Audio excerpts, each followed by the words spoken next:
우리는 이 세상을 살아가면서 하나님의 뜻이 궁금해지는 순간들이 있습니다. 어떤 중요한 결정, 그리고 선택을 앞두고 이것이 하나님의 뜻이 맞는지 궁금해지는 때가 있죠. 그리고 어떤 상황을 놓고 그 상황 앞에서 그 상황을 바라보며 왜 이런 일이 발생했는지 이것을 생각하면서 하나님은 도대체 이것을 무슨 뜻을 가지고 계셔서 이런 일들이 발생하게 하셨나라는 것이 이제 궁금해집니다. 성도님들은 언제 하나님의 뜻이 궁금하셨나요? 저는 결혼할 때 하나님의 뜻이 참 궁금했던 것 같습니다. 이 사람인가라는 의심 때문에 그런 것은 아니고 너무 중요한 결정이기 때문에 이것이 하나님의 뜻이 맞는지, 이 사람이 하나님께서 짝지어 주신 사람이 맞는지에 대한 궁금증이 생겼습니다. 하나님께서 이 사람이다라고 해주셨으면 참 좋겠는 거예요. 그러면 내 선택이 틀리지 않았다라는 것을 확신을 갖고 갈 것 같은데 잘 모르겠다라는 것이죠. 분명하지 않다라는 것이죠. 그래서 이제 하나님의 뜻이 궁금했고, 또 한 가지는 이제 제가 목사가 될 때 이 길이 하나님께서 부르신 길이 맞을까라는 생각과 고민이 있었던 것 같습니다. 고등학교 때부터 이제 고등학교 때는 선교사가 돼야지라는 생각을 품고 있다가 시간이 지나면서 20대 초반 중반이 되면서 목회를 해야 되겠다라는 생각으로 이제 바뀌면서 꽤 오랜 시간 동안 이제 고민을 했습니다. 제가 30살이 넘어서 신학교에 갔으니까 고등학교 때부터 이때까지 사역자가 되는 것에 대한 많은 생각들을 가지고 있었어요. 고민도 하고. 그러면서 이제 그런데도 목사가 안수를 받을 때가 되니까 또 고민이 되는 거예요. 이 길이 맞을까? 부르심이 맞을까? 나에겐 이 목사로서의 어떤 사역을 할 수 있는 은사가 충분히 있는가? 이런 것에 대한 고민들, 이런 것들이 들면서 이 길이 하나님께서 부르신 길이 맞을까? 하나님의 뜻일까? 라는 이런 생각과 고민이 많이 있었던 것 같습니다. 그런데 우리가 하나님의 뜻을 궁금해하는 것을 가만히 이렇게 보면 정말 하나님의 뜻을 궁금해하는 것인지 잘 모르겠습니다. 정말 하나님의 뜻이 궁금한 것일까요? 믿지 않는 사람들이 결혼을 할 때 어떤 사람들은 점집에 가서 점을 봅니다. 점을 봐서 뭔가 좀 더 확신을 갖고 싶은 것이겠죠. 혹시라도 이후에 뭔가 잘 안 맞아서 이렇게 무슨 문제가 생기진 않을까라는 것을 이제 점을 통해서 보고 싶은 것이죠. 인생의 중요한 결정이 있을 때도 마찬가지로 점쟁이를 찾아가서 점을 보는 사람들이 있습니다. 앞날에 대한 지식이 미래에 대한 어떤 지식이 우리에게 허락되지 않았기 때문에 불안한 마음을 위로받고 또 그 점쟁이가 말하는 그것을 통해서 안정감을 찾고 싶은 마음에서 그렇게 점쟁이를 찾아가는 것 같습니다. 믿는 사람들은 어떤가요? 믿는 사람들은 작정 기도를 하고 또 구체적인 기도 제목을 정해놓고 기도를 합니다. 이러한 행동들이 정말 하나님의 뜻이 궁금한 것일까요? 라는 의문이 생긴다라는 것이죠. 아니면 단지 믿지 않는 사람들과 똑같이 보이지 않는 미래에 대한 불안한 마음을 위로받고 안정감을 찾고 싶은 것은 아닐까라는 생각이 든다라는 것입니다. 기도를 열심히 하면, 정말 기도를 열심히 하면 누가 하나님이 정해주신 배우자인지 알 수 있을까요? 하나님께서 정하신 길이 내비게이션이 안내해 주듯이 명확하게 알려줄까요? 하나님께서 이 사람이다. 너는 이 길로 가야 된다. 라고 명확하게 알려주실까요? 그렇게 해서 지금까지 살아오신 분들 계신가요? 그러면 이제 조금 조심하셔야 됩니다. 이상한 신비주의적인 이런 것들이 있을 수 있으니까. 이런 궁금증은 정말 하나님의 뜻이 궁금해서 생기는 것일까에 대해서 우리는 생각해 봐야 합니다. 그리고 정말 하나님의 뜻이 궁금하다라고 한다면 우리는 기도를 바꿔야 합니다. 성경은 우리에게 하나님의 뜻을 알려주실 때 누가 내 배우자인지 알려주시지 않으시고 올바른 배우자의 모습이 어떠한지를 알려주십니다. 성경이 어떤 예에서도 이 사람과 결혼해야 한다라고 명확히 알려주는 예, 이런 것들이 나오지 않죠. 근데 다만 성경은 올바른 배우자의 모습이 어떠한지를 알려줍니다. 남편들아, 아내들아 라고 하면서 이제 알려주시죠. 이것이 성경의 관심입니다. 누가 나의 배우자가 될지, 내 길이 어떤 길인지에 대한 것이 성경의 관심이 아니라 성경의 관심은 내가 어떤 남편이 되어야 하는지, 어떤 아내가 되어야 하는지, 내가 이 길을 걸어가는 동안에 어떤 삶을 살아가야 하는지에 대한 관심이 성경에 있다라는 것입니다. 이런 사람을 배우자로 보내달라고 목록을 적어놓고 기도하고 누가 내 배우자인지를 알아보게 해달라고 기도하는 것보다 바른 성경적 가치관을 가진 사람을 만날 수 있는 자신의 신앙과 가치관을 정립하는 것이 더 중요합니다. 기도하지 말라는 것이 아니라 오히려 기도를 훨씬 더 많이 해야 한다는 것을 말하는 것입니다. 더 오랫동안 자신이 기도의 사람이 되어 있어야만 성경적 가치관과 또 더 오랫동안 그 성경 앞에 내가 서 있어야만 내가 성경적 가치관, 성경적 사고의 틀을 가지고 정말 하나님의 뜻을 함께 실천할 수 있는 사람, 하나님의 뜻을 함께 추구할 수 있는 사람을 만날 수 있다라는 것이죠. 그 사람을 알아볼 수 있는 안목이 생긴다라는 것입니다. 기도를 하면 답이 뚝 떨어지는 것으로 기도를 지나치게 단순화시키면 안 됩니다. 기도하니까 정해놓은 목록대로 하나님이 응답하시더라. 기도했더니 이 사람이다 하는 강한 확신을 주시더라. 이것은 기도를 너무 단순화시킨 것입니다. 기도는 인격적인 하나님과의 대화인 것이죠. 기계라면 기도를 집어넣으면 답이 나오겠죠. 그런데 그런 기계적으로 기도가 움직이지 않고 인격이라는 거예요. 하나님과 깊은 사귐이 오랜 기간 동안 있어야 한다라는 것이죠. 기도가 이렇게 기도하면 답이 뚝 떨어지는 것처럼 하나님 누굽니까 하면 누구다라고 이렇게 답이 떨어지는 것처럼 생각해서는 안 된다라는 것입니다. 이것은 기도를 너무 단순화시킨 것입니다.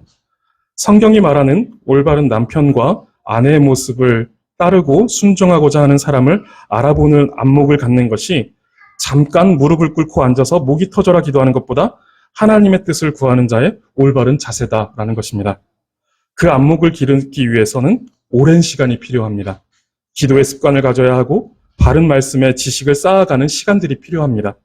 이 시간들을 통해 적당한 시기, 하나님께서 정하신 시기에 젊은 남녀가 마음을 주고받는 아주 중요한 가치로서 상대의 신앙을 볼 수 있는 안목이 생겨지는 것이죠. 그리고 하나님의 뜻을 함께 추구할 수 있는 사람을 만나 그 뜻을 이루며 살아가겠죠. 누구와 결혼하는지는 중요하지 않습니다. 그런데 그것을 점쟁이를 찾아가서 묻는 것과 같은 방식으로 하나님께 물어서는 안 된다라는 것이죠. 그런데 우리는 긴 시간 하나님의 뜻을 추구하는 신앙인으로 만들어져 가는 시간들을 견디기보다 빨리 하나님이 그냥 딱딱 알려줘서 하나님의 뜻이 무엇이고 그 뜻대로 살아가고 싶다는 신앙인 듯 신앙이 아닌 신앙을 가지려고 합니다.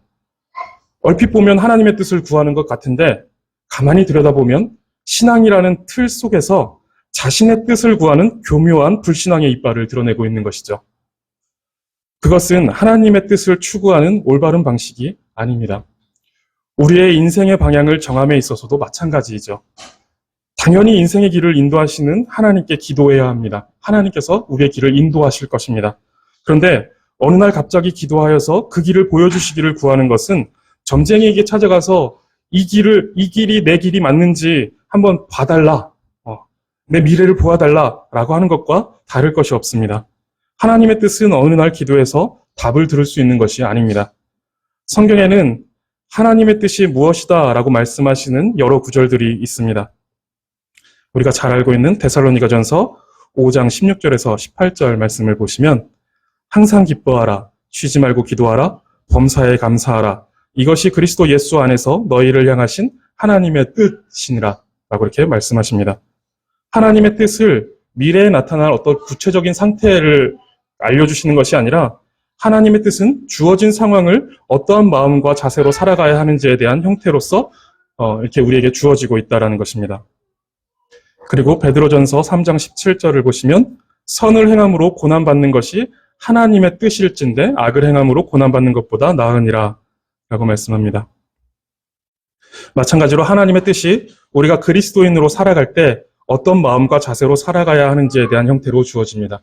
이 길을 가라, 저 길을 가라, 내가 너에게 이 길을 가게 했다. 라고 하는 것이 아니라 그 길 가운데 우리가 어떠한 자세로, 어떠한 마음으로 살아가야 하냐라는 것에 하나님의 뜻이 있고 또 하나님의 어떤 관심의 초점이 거기에 있다라는 것입니다. 하나님께서 우리의 삶에 관심이 없으셔서 구체적으로 우리에게 알려주시지 않으시는 것이 아닙니다. 하나님은 우리의 삶에 대한 관심을 가지고 계시고 하나님은 우리의 삶에 대한 구체적인 뜻을 가지고 계십니다.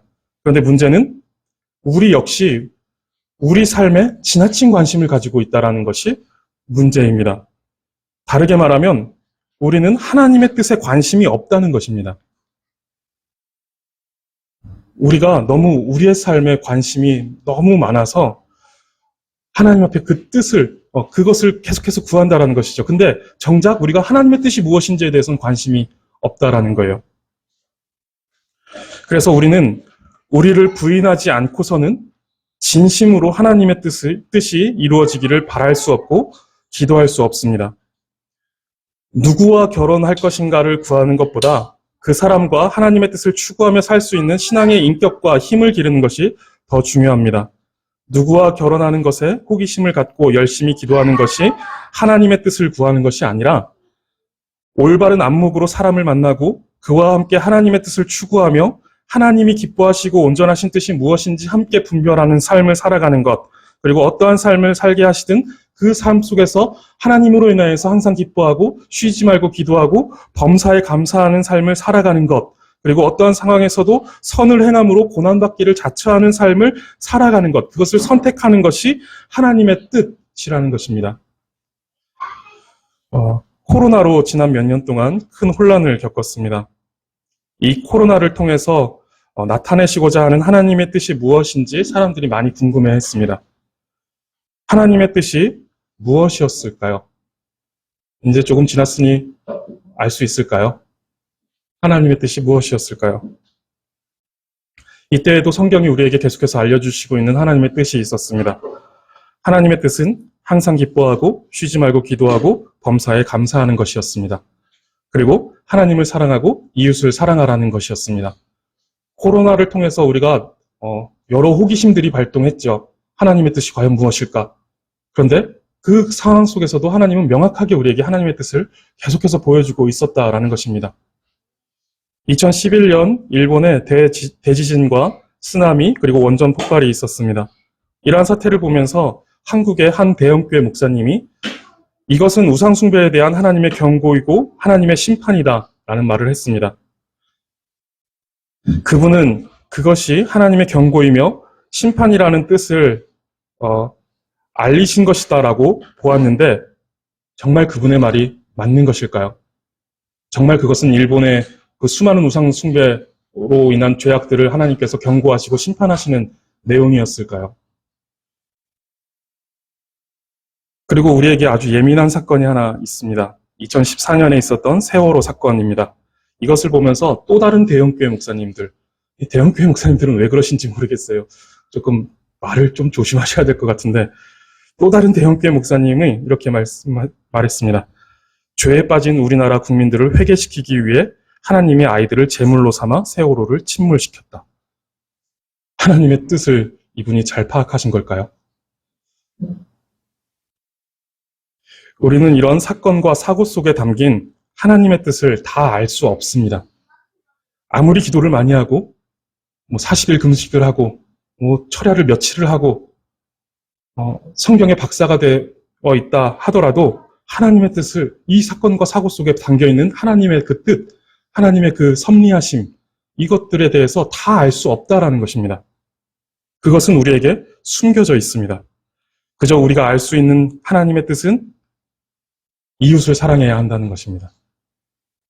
대형교회 목사님들이 용하게도 그 숨겨진 뜻을 알아차려서 그렇게 말을 했지만 성경에 명확히 적혀 있는 하나님의 뜻은 몰랐던 것 같습니다. 이웃을 사랑했다라면 일본을 사랑했고 그 세월호 참사에 있었던 그 부모님들의 그 유가족들의 그 마음을 알고 그들을 사랑하는 마음이 있었더라면 그런 말을 하지 않았겠죠. 이분들은 어떻게 용하게도 하나님의 뜻을 알아차렸을지는 모르겠지만 명확히 보여진 이웃을 사랑해라라는 이 하나님의 뜻은 몰랐던 것 같습니다. 누군가 크게 다쳤는데 찾아가서 신앙생활을 똑바로 안 하더니 하나님께서 너를 정신 차리게 하시려고 이런 일을 당하게 하셨나 보다.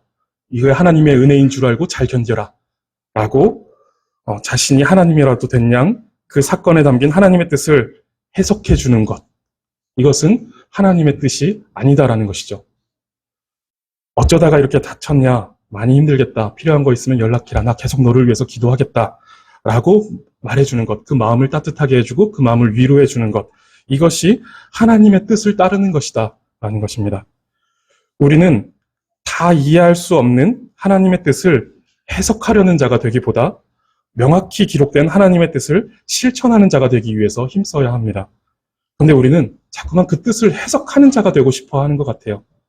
그 뜻이 하나님이 이런 뜻을 가지고 계실 거야 라는 이런 해석하려는 상황을 보면서 하나님의 뜻을 해석하려고 하는 것 같은데 그것은 우리에게 숨겨져 있는 부분에 대해서 우리가 명확히 알 수 없는 부분에 대해서 내 생각을 그저 반영시켜 보고 있는 것이죠. 그러나 그것이 하나님의 뜻을 바르게 드러내고 하나님의 뜻을 따라 살아가는 삶이 아니라 하나님께서 명확하게 우리에게 알려주신 하나님의 뜻을 우리가 실천하며 살아가는 것. 이것이 하나님의 뜻을 따르는 바른 태도입니다. 하나님의 뜻은 두 가지로 구분해 볼 수 있습니다. 하나는 계시된 뜻이라고도 말하고 교훈된 뜻이라고도 말합니다. 대표적으로 십계명이 여기에 해당하겠죠. 그리고 앞서 말씀드린 항상 기뻐하라, 쉬지 말고 기도하라, 범사에 감사하라, 그리고 하나님을 사랑하라, 이웃을 사랑하라 라는 것이 이제 여기 계시된 뜻에 해당하는 내용들이겠죠. 그리고 또 하나는 비밀하신 뜻이라고도 하고 섭리적 뜻이라고도 말하는 것인데 하나님께서 작정하시고 섭리하신 뜻이 있는데 이것은 우리가 다 이해할 수 없는 하나님의 높고 크신 지혜 속에서 이루어 가시는 하나님의 뜻입니다. 우리는 이것을 다 이해할 수 없습니다. 형들에게 버림받고 종으로 팔려가 거기서 또 누명을 쓰고 감옥에 갇힌 요셉을 애굽의 총리가 되게 하시어 생명을 살리시는 하나님의 뜻, 이것이 섭리적 뜻이다라는 것이죠. 근데 형들에게 팔려가고 또 거기서도 누명을 써서 감옥에 들어가는 이 사건들을 보면서 여기서 이제 무엇을 해석해낼 수 있을까요? 거기서 어떤 우리가 섣불리 하나님의 뜻을 재단하고 또 해석하려고 하는 것은 잘못된 것이다라는 것입니다. 우리는 하나님의 계시된 뜻을 바르게 알고 그것을 행해야 합니다. 그리고 또한 하나님의 비밀하신 그 섭리적 뜻을 기꺼이 수용하고 또 거기에 순종해야 합니다. 계시된 뜻, 즉 십계명과 성경의 말씀에 순종해야 하며 섭리적 뜻, 즉 고난과 낙심과 고통과 불의의 사고와 같은 것들에 대해서 하나님을 원망하지 말고 그 높고 크신 하나님의 뜻을 생각하면서 인내하고 견뎌야 한다라는 것입니다. 대지진이나 세월호 또는 코로나와 같은 사건들을 보면서 우리는 감추어진 하나님의 뜻을, 그 섭리적 뜻을 함부로 아는 척하며 이것이 하나님의 뜻이다라며 해석하려고 해서는 안 됩니다. 다만 우리는 모든 상황에서 우리에게 알려진 뜻, 계시된 뜻을 따라 살아가면 됩니다. 사랑하고 기뻐하고 감사하고 기도하는 것입니다. 누구와 결혼할지 어떤 인생을 살아갈지는 감추어진 하나님의 그 섭리적 뜻입니다. 다만 우리는 어떻게 더 사랑하고 또 어떻게 거룩한 믿음의 가정을 세워나갈지 또 우리의 삶으로 어떻게 하나님을 기뻐하고 영광 돌리며 살지에 대한 하나님의 계시된 뜻에 힘써 순종하며 살아가는 것입니다. 감추어진 섭리적 뜻에 지나친 호기심을 발동시키며 그릇된 추측으로 해석하고 밝히려고 하기보다 계시된 뜻에 순종하는 것, 즉 하나님의 뜻을 해석하는 자로 서는 것이 아니라 실천하는 자로 살아가는 것이 우리에게 중요하다라는 것입니다. 주기도문의 내용을 보면 이제 우리가 오늘 함께 다룰 내용을 보면 예수님께서 뜻이 하늘에서 이루어진 것 같이 땅에서도 이루어지이다라고 기도할 것을 가르쳐 주십니다. 여기서 뜻은 단수로 예수님께서 말씀하셨습니다. 예수님께서 구하라고 가르쳐 주시는 하나님의 뜻은 하나라는 것입니다. 단수로 쓰여졌습니다. 그 뜻이 무엇일까요? 그 뜻은 하나님의 영광입니다. 모든 계시된 뜻과 섭리적 뜻은 하나님의 영광을 위한 하나님의 뜻입니다. 계시된 뜻도 하나님의 영광을 향하고 있고 섭리적 뜻도 하나님의 영광을 향하고 있다라는 것입니다. 모든 것이 하나님의 영광을 향한 하나님의 영광을 드러내기 위한 뜻으로서 우리 가운데 있다라는 것이죠. 그 하나님의 뜻이 가장 온전하게 이루어진 곳이 하늘입니다. 우리가 이제 하늘에 계신 우리 아버지여라고 말할 때 그 영적인 공간으로서 하나님의 영광이 충만하 있는 그 공간, 하늘이 하나님의 뜻이 가장 온전하게 이루어진 곳입니다. 그리고 그 뜻이 이 땅 위에 이루어지도록 하시기 위해 이 땅에 내려오신 분이 예수님입니다. 예수님은 자신이 품으신 그 뜻을 하늘에서 이루어진 것 같이 땅에서도 이루어지이다라고 기도할 것을 가르쳐 주십니다. 이 기도는 우리가 하나님의 뜻이 이루어지기를 기도하기에 앞서 우리가 무엇을 행해야 하는지를 알려줍니다. 하늘을 보는 것입니다. 하늘에서 이루어진 것 같이 라고 할 때 하늘에서 무엇이 이루어졌는지를 먼저 바라보아야 한다라는 것입니다. 하늘을 보는 것. 하늘은 하나님의 뜻으로 완전한 하나님의 통치가 실현되는 영적인 공간입니다. 그것을 우리가 먼저 바라보아야 한다라는 것이죠. 그리고 그와 상반되는 곳으로 땅은 하나님의 뜻을 거부하며 하나님의 통치를 거스르는 죄악된 장소입니다. 하늘에 그 가득 찬 하나님의 영광을 이 거짓되고 죄악된 땅 위에 이루시기 위해 오신 분이 예수님이십니다. 우리는 이 하늘에서 이루어진 뜻, 예수 그리스도께서 이 땅에 이루시고자 하시는 그 하늘의 뜻을 바라봐야 합니다. 하나님의 뜻, 하늘을 우리가 바라볼 때 우리는 어떤 마음의 상태가 되어질까라는 생각을 해보시기 바랍니다. 얼마 전에 한 여행 프로그램을 보았는데 한 여행자가 마다가스카르라는 곳에 가서 바오밥 나무라는 것을 이제 보러 찾아가는 것을 보았습니다. 이게 이제 바오밥 나무라고 해요. 이 바오밥 나무는 그 이름이 이제 천년의 나무라는 의미를 가지고 있다고 합니다. 굉장히 오랫동안 산다는 것이죠. 줄기의 지름이 6m에서 10m까지 되는 게 있고 굉장히 큰 것이죠. 이렇게 둘레가 그 여행자가 이렇게 자기 이렇게 팔로 이렇게 했는데 6번이 가더라고요. 둘레가 그렇고 지름이 이제 6에서 10m 정도 되는 나무도 있고 높이는 20m까지 자란다고 합니다. 그리고 5,000년 이상 된 나무도 있다고 합니다. 그러니까 굉장히 오랫동안 자라죠. 이 나무를 보면 그러면 굉장히 신비한 느낌이 들 것 같습니다.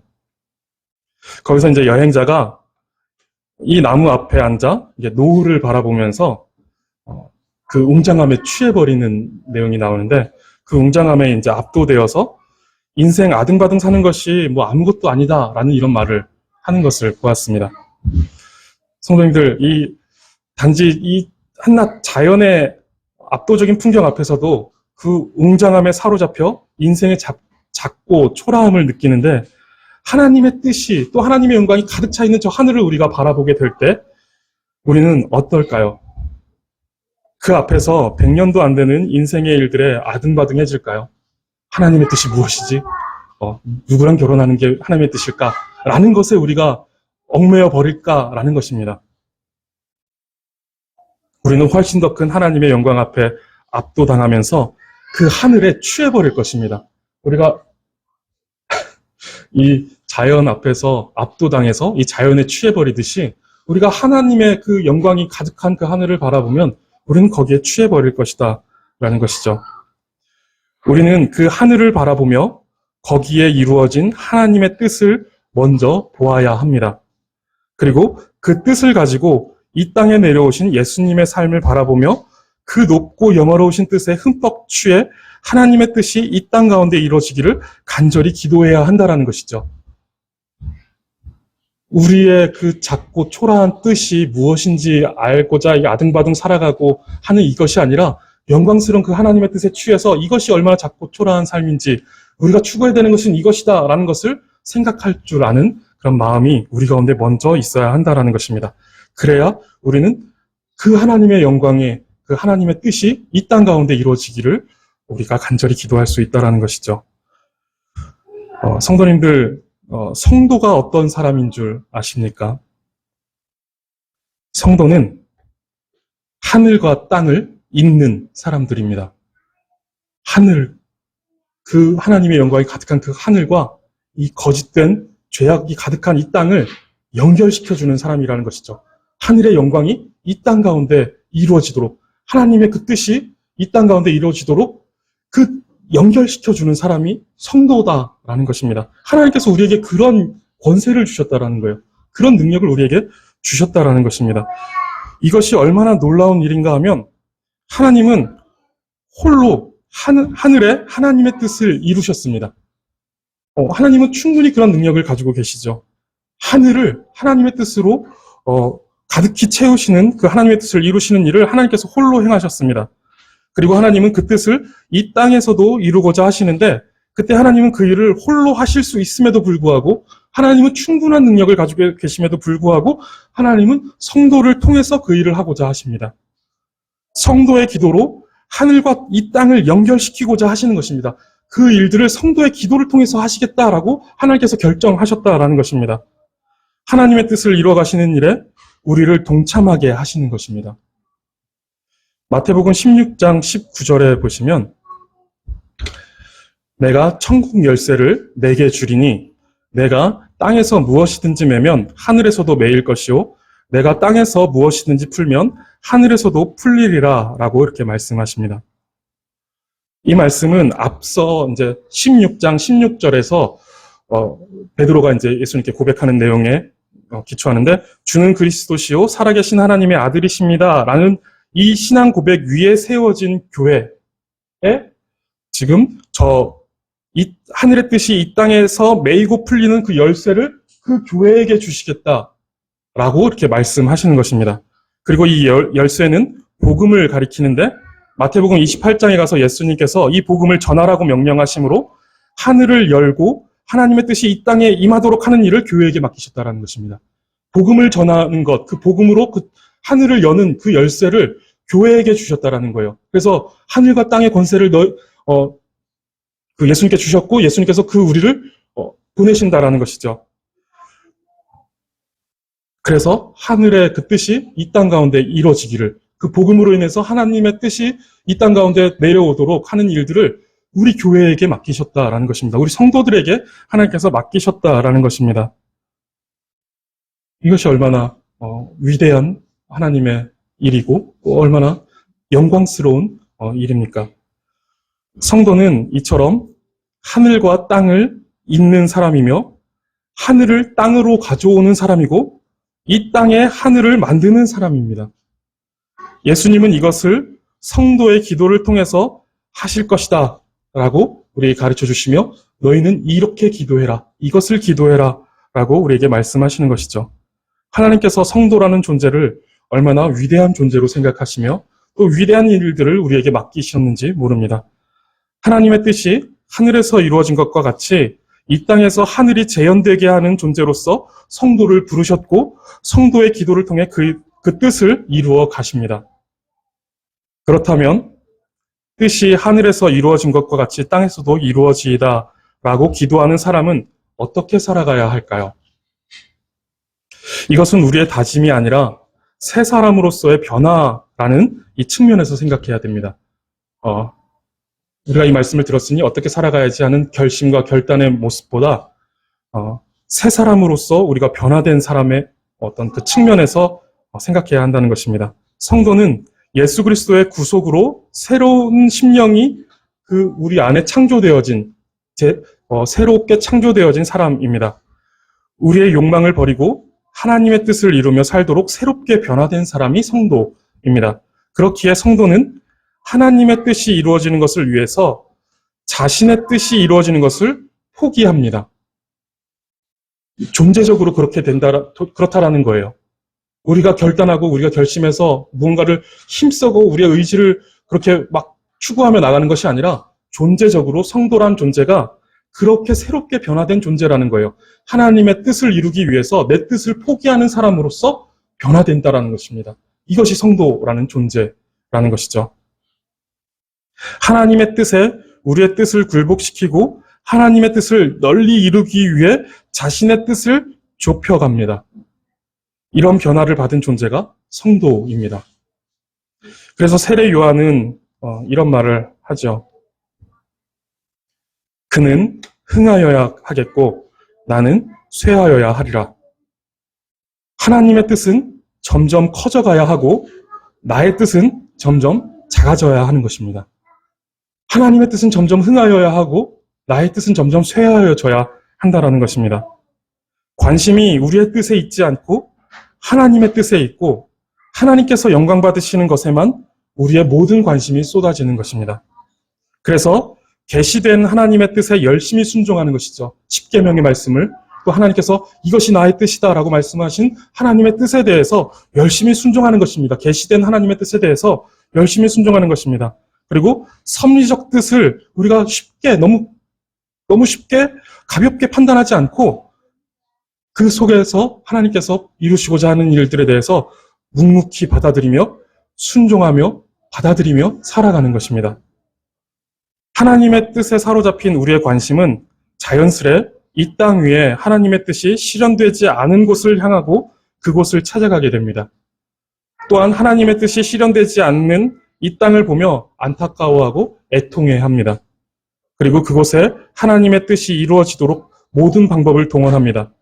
물질을 드리고 시간을 드리고 재능을 드리며 모든 인생을 드립니다. 그렇게 성도는 그리고 교회는 하나님의 뜻이 결핍된 곳에 하나님의 뜻을 채우는 자들입니다. 모든 민족을 향하여 나아가서 아버지와 아들과 성령의 이름으로 세례를 주고 그래서 하나님의 뜻이 그들 가운데 임하고 또 그들이 하나님의 뜻 가운데 살아가기를 그 영광스러운 하나님의 뜻을 바라보며 하늘을 바라보며 살아가는 것 이것을 우리가 또 바라며 하나님의 뜻을 이 땅 위에 이루고자 살아간다라는 것이죠. 성도님들 하나님의 뜻을 구하고 계십니까? 내일에 대한 호기심 또는 불안함 때문에 하나님의 뜻을 궁금해하고 있지는 않으신가요? 하나님은 우리가 알아야 하는 하나님의 뜻을 이미 성경을 통해 충분히 알려주셨습니다. 성도의 삶은 허락되지 않은 내일 이루어질 하나님의 뜻을 궁금해하며 살아가는 것이 아닙니다. 그렇게 작고 초라한 일들로 우리가 부름받은 존재가 아니라는 것이죠. 우리가 얼마나 위대한 사명을 또 얼마나 그 위대한 하나님의 일들에 동참하는 자들인데 고작 내일 우리에게 무슨 일이 일어날지에 대해서 궁금해하고 거기서 아등바등 살아가는 것이 우리의 부르심이 아니다라는 것입니다. 그것이 우리의 부르심이 아니라 오늘 주어진 하루 동안 하나님의 영광을 위하여 성실하게 살아가는 것. 이것이 하나님의 뜻입니다. 이것이 하나님께서 우리에게 맡기신 그 놀랍고 위대한 일들을 하늘의 뜻을 이 땅 위에 이루어가며 살아가는 성도의 삶이다라는 것이죠. 내일 일은 내일 염려하도록 내일에 맡겨버리는 것이고 오늘 하나님께서 우리에게 주신 이 하루를 하나님의 뜻 가운데 살아가며 하늘의 뜻이 이 땅 위에 이루어지도록 복음을 전하고 그 열쇠를 거머쥔 교회로서 하늘의 뜻을 이 땅 위에 이루기 위해서 살아가는 것, 성실하게 오늘을 살아가는 것, 이것이 하나님의 뜻이라는 것입니다. 그리고 그 하나님의 뜻이 이 땅의 수준이 아니라 그 뜻이 완전하게 이루어진 하늘의 수준에서 이루어지기를 바라고 기도해야 합니다. 그러기 위해 우리는 성경을 봐야 합니다. 우리가 하늘을 바라보는 방법이죠. 성경을 보는 것, 그리고 기도하는 것입니다. 매일매일 성경과 가까이 지내시고 그 기도 안에 살아가시기를 바랍니다. 그렇게 하늘을 바라보시기 바랍니다.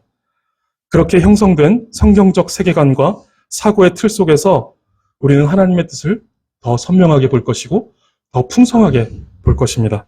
그리고 하나님의 뜻을 나의 뜻으로 받아들이며 살아가게 될 것입니다. 뜻이 하늘에서 이루어진 것과 같이 땅에서도 이루어지이다라고 기도하는 사람처럼 한 주 동안 하늘에 하나님의 뜻이 이루어진 것 같이 이 땅에 그 하늘을 이루며 살아가시고 그 하늘을 이 땅으로 가지고 내려와 이 땅에 하나님의 뜻이 풍성하게 이루어지고 또 하나님의 영광이 펼쳐지는 그런 삶을 살아가시는 성도님들이 다 되시기를 간절히 바라겠습니다. 기도하겠습니다. 하나님, 그저 내 코앞의 일들을 생각하며 하나님의 뜻을 헤아리고자 하는 어리석은 우리에게 말씀을 통해 더 크신 하나님의 뜻을 생각하게 하시니 감사합니다. 우리가 살아가며 하나님의 뜻을 더욱 선명하게 보게 하시고 하나님의 뜻을 잘 분별하며 그 뜻을 따르는 삶이 되게 하여 주시옵소서. 또한 하늘에서 하나님의 뜻이 이루어진 것 같이 이 땅에서도 하나님의 뜻이 이루어지도록 하늘과 땅을 잇는 영광스러운 사명을 우리에게 허락하시니 감사합니다. 주는 흥하여야 하겠고 나는 쇠하여야 하리라는 세례 요한처럼 주의 뜻이 커져가고 나의 뜻은 작아져가는 삶이 되게 하여 주시옵소서. 주께서 가르쳐 주신 이 기도처럼 하늘과 땅을 이어주며 하늘과 같이 이 땅에도 하나님의 뜻이 가득히 이루어지기를 기도하고 또 그렇게 힘써 살아가는 우리의 한 주가 되게 하여 주시옵소서. 감사드리며 예수님의 이름으로 기도드립니다. 아멘.